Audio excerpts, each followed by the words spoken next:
Friends, आज हम class 9th की बिहेव बुक का काठमांडू लेसन का नेक्स्ट चैप्टर पढ़ते हैं। I indulge myself mindlessly buy a bar of marzipan, a corn on the cob roasted in a charcoal brazier on the pavement. इसका अर्थ हुआ आई इनगल्ड यानी मैंने अपने आप को लिप्त कर लिया, माई सेल्फ खुद को, माइंडलेसली यानी किस चीज में बिना सोचे समझे हुए लिप्त कर लिया, buy a bar of marzipan. Marzipan means बादाम का बना हुआ हलवा। A corn on the cob roasted in charcoal brazier on the pavement यानी फुटपाथ। पेवमेंट मीन्स फुटपाथ पे क्या हुआ था कि चूल्हा था, ब्रेजियर मीन्स एक चूल्हा, उस स्टोव वगैरह जो होता है उस पर। कॉब रोस्टेड यानी कि पके हुए जो भुने होते ना, भुने हुए भुट्टे वो रखे थे। और रब्ड विथ सॉल्ट जिसमें मैंने क्या रब किया, रब मीन्स रगड़ना, मिर्ची, नमक और चिली पाउडर यानी कि मिर्ची थोड़ी सी, थोड़ा सा नमक और नींबू उस पर रगड़। A couple of love story comics और एक लव स्टोरी की मतलब पत्रिकाएं जो होती हैं कॉमिक्स वगैरह वो खरीदी। And even a reader digest उसको खरीद लिया। All this I was down और मैंने अपना जो ये सब खाया था उसे पचाने के लिए एक कोको कोला खरीदा। And a nauseating means मुझे जी मचला रहा था तो ऑरेंज ड्रिंक यानी कि ऑरेंज कलर का पेय पदार्थ लिया। And feel much the better for it अब मैं अच्छा फील कर रहा था।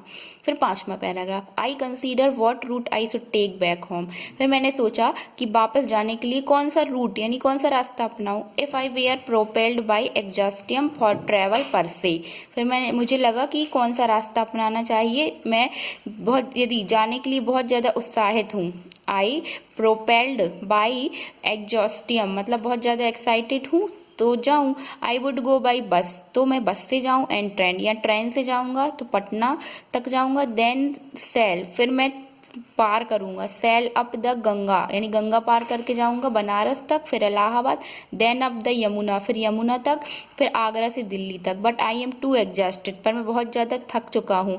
एंड होम सिक और घर की भी याद सता रही है। Today is the last day of अगस्त आज का दिन अगस्त का लास्ट डे है। गो होम घर जाने के लिए। आई टेल माई सेल्फ मैंने कहा कि मैं घर ही जाता हूँ। मूव डायरेक्टली टूवर्ड होम सीधा घर की ओर जाऊं।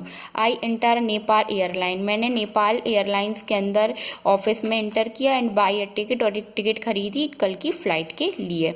I look at the flute seller standing in a corner of square near the hotel. मैंने देखा एक फ्लूट यानी कि जो बांसुरी बेचने वाला खड़ा हुआ था कॉर्नर में, स्क्वायर यानी चौराहे के, नियर द होटल जो कि होटल के पास एक चौराहा था वहां पर एक बांसुरी बेचने वाला खड़ा था। इन हिज हैंड अ पोल उसके हाथ में एक पोल यानी डंडा था। विथ एन अटैचमेंट और उसमें at the top from which 50 और 60 बांसुरी उसमें बहुत सारे होल थे, उसमें बांसुरी लगी हुई थी।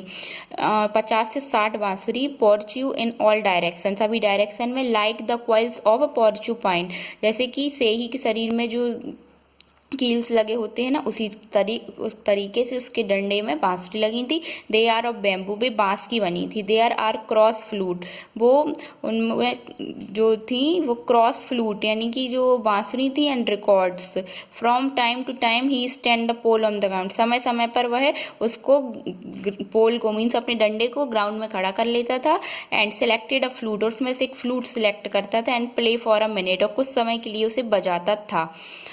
And from time to time he stand the foal on the ground and selected a flute and placed for a minute few. The sound risk clearly above the noise of the traffic and the hawkers crisis. उसका जो sound था वो clear सुनाई देता था इतनी शोर भरे ट्रैफिक में भी, और जो फेरी वाले वहाँ शोर कर देते तो भी उसका साउंड अलग ही सुनाई देता था। ही प्लेस स्लोली वह बहुत स्लो बजाता था। मेडिएटली विथाउट एडजस्टिंग मतलब सोच सोच कर बजाता था बिना किसी डिस्प्ले में दिखाए हुए। He does not shout out his wares अपने शोर भी नहीं करता था अपने वायर्स का। Occasionally he make a sale अचानक से उसने एक सेल करने के लिए सोचा। But incuriously off hand bay as if this were incident to his enterprises